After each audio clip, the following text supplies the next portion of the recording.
Қайырлы күн, құрметті оқырмандар. Мұхтар Әуезов атындағы Оңтүстік Қазақстан мемлекеттік университеті филология факультеті гуманитарлық мамандықтар үшін шетел тілдер кафедрасы ұлы Абайдың 175 жылдық мерейтойы қарсаңында Мұхтар Әуезовтың Абай жолы роман эпопеясын тағы да бір рет оқып танысуда. Шытырманда тарауынан үзінді. Сүйіндік ауылына абайлар ел орынға отыра келді. Өз қыстауынан айырылып, қарауылдың бас жағын Түйеөркеш деген жерді қыстаған Сүйіндік ауылы қазір тамда емес, киіз үйде екен. Сүйіндіктің атпақ үлкен үйі жылы екен, іші тола тірелген жүк, буылы тең мен сандықтар. Оның ар жағы екі босағаға шейін текемет, алаша түскиізбен қоршалыпты. Саптама мен тиын ішікті әлі тастамаған Абай бұл үйде тоңазитын емес. Көктемдегі киіз үй Абайға әрқашан таңсық болатын. Үлкен үйдің ортасында Сүйіндік бәйбішесімен және екі баласы Әділбек, Асылбекпен бәрі қонақтармен бірге болды. Бұл үйге әсіресе өзгеше көктем нұрын енгізген бір жан бар. Ол Сүйіндіктің қызы Тоғжан. Абай келгеннен бері Тоғжан үлкен ағасы Асылбектің отауынан осы үйге бірнеше рет келіп кетті. Сылдырлаған шолпысы, әлде қандай былдырлаған тілменен Тоғжанның келері мен кетерін паш етеді.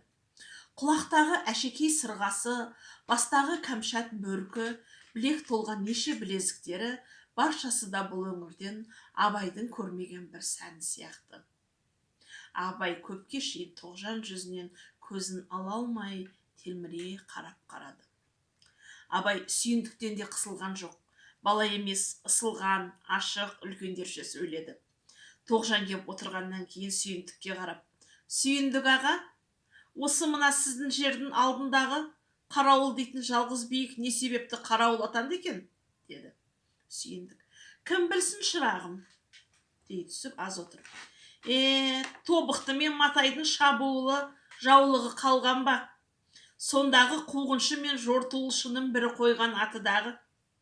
Өзі өзгеден бөлініп айдалаға оқшау барып тұр ғой. Содан қарауылдамай қайдан қарауылдасын? Сөйтіп, бұл атты Тобықты қойған дейсіз бе? Тобықты келмес бұрын сондай ат жоқ па екен? Қайдан болсын? Бұл өңірді барлық атты Тобықтының өзі қойған. Ай, білмеймін ау.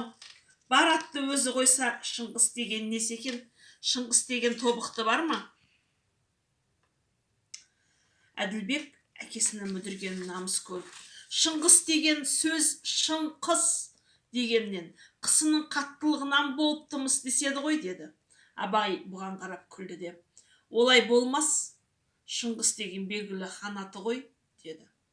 Бәсе, осы сөз мен құлағыма бір тиген ет, жадымда қалмапты. Кәне білсең өзің айтшы, шырағым, деп Сүйіндік Абайды тыңдағысы келді. Жас қонақ Шыңғыс жайында өзі білген, есткен әңгімелерін айтып кеп, ақырында өз көңіліндегі біраз долбарды қосып: "Тауының Шыңғыс, биігінің хан аталғаны содан, және сонау бір бөлек тау Орда деп аталғаны сол. Шыңғыс ханның мекен еткен қонысы екен паш етеді.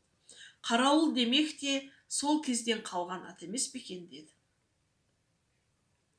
Сүйіндік Абай сөзін қатты ықыласпен тыңдады. Оның шынысын өзі әперіп: "Жеп іш, Абай", деп қонағының алдына жент пен майды да, бауырсақты да молырақ ысырып қойды. Әкесінің жас қонаққа жасаған осындай бейілін Тоғжан да сезіп отыр.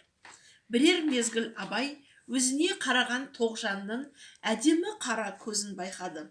Солғын қарау емес, Абайды анықтап, түстеп, барлап қараған сияқты. Міне, Абай әлемі терең және зерттеуге арналған.